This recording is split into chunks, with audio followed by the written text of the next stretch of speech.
नमस्कार, मैं हूं अयान और आप देख रहे हैं जुर्म की दास्तान, एक ऐसा शो जहां हम सच्ची घटनाओं के पीछे छिपे रहस्यों से पर्दा उठाते हैं। शादी एक नई जिंदगी की शुरुआत होती है, लेकिन सोचिए अगर यही शादी किसी के लिए आखिरी रात बन जाए तो। अयोध्या में सुहागरात के दिन ऐसा ही एक दिल दहला देने वाला मामला सामने आया जिसने हर किसी को चौंका दिया। शादी के कुछ ही घंटों बाद दूल्हा और दुल्हन की लाश मिली। दुल्हन बेड पर मृत पड़ी थी और दूल्हा पंखे से लटका हुआ था। यह घटना अयोध्या के कैट थाना क्षेत्र की है। 8 मार्च की रात घर में शादी की खुशियां थी। प्रदीप कुमार और शिवानी की शादी पूरे रीति रिवाज से संपन्न हुई थी। दोनों की शादी करीब 6-7 महीने पहले तय हुई थी और वे फोन पर बातचीत भी करते थे। सब कुछ ठीक चल रहा था। शादी के दौरान प्रदीप दोस्तों के साथ हंसी मजाक करता दिखा, लेकिन शादी की पहली रात सब कुछ बदल गया। सुबह 7 बजे तक जब कमरे का दरवाजा नहीं खुला तो परिवार वालों को शक हुआ। उन्होंने दरवाजा खटखटाया, लेकिन अंदर से कोई आवाज नहीं आई। दरवाजा तोड़ा गया तो अंदर का नजारा देख सबके होश उड़ गए। शिवानी का शव बेड पर था और प्रदीप पंखे से लटका हुआ था।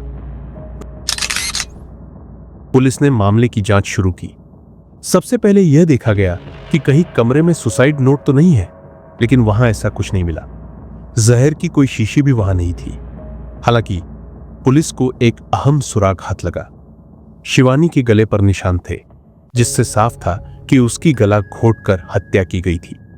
सवाल यह था कि क्या प्रदीप ने शिवानी की हत्या के बाद खुदकुशी कर ली या फिर इसमें कोई और भी शामिल था। लेकिन चूंकि कमरे का दरवाजा अंदर से बंद था, इसलिए किसी तीसरे व्यक्ति के वहां होने की संभावना कम थी। जांच में एक और चौंकाने वाली बात सामने आई। रात के करीब 1:30 पर प्रदीप के फोन पर एक मैसेज आया था। आशंका है कि इसके बाद ही कमरे में किसी बात को लेकर विवाद हुआ होगा और फिर सुबह दोनों की मौत हो गई। अब सवाल यह है कि वह मैसेज किसका था। क्या किसी तीसरे शख्स ने ऐसा कुछ लिखा जिससे झगड़ा हुआ या फिर किसी पुराने राज का खुलासा हुआ। पुलिस ने दोनों के मोबाइल जब्त कर लिए हैं और उनकी डिटेल्स की जांच जारी है।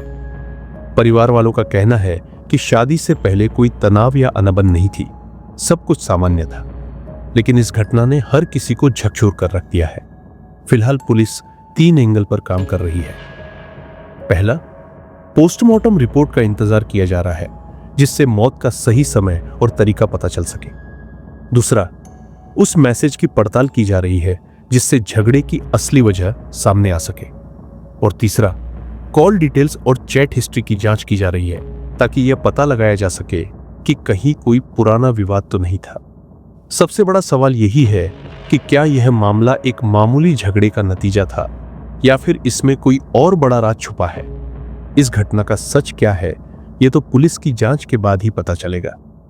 आपको क्या लगता है, क्या यह मामला एक प्लान मर्डर है या फिर किसी गलत फहमी का नतीजा? अपनी राय कमेंट में जरूर बताइए।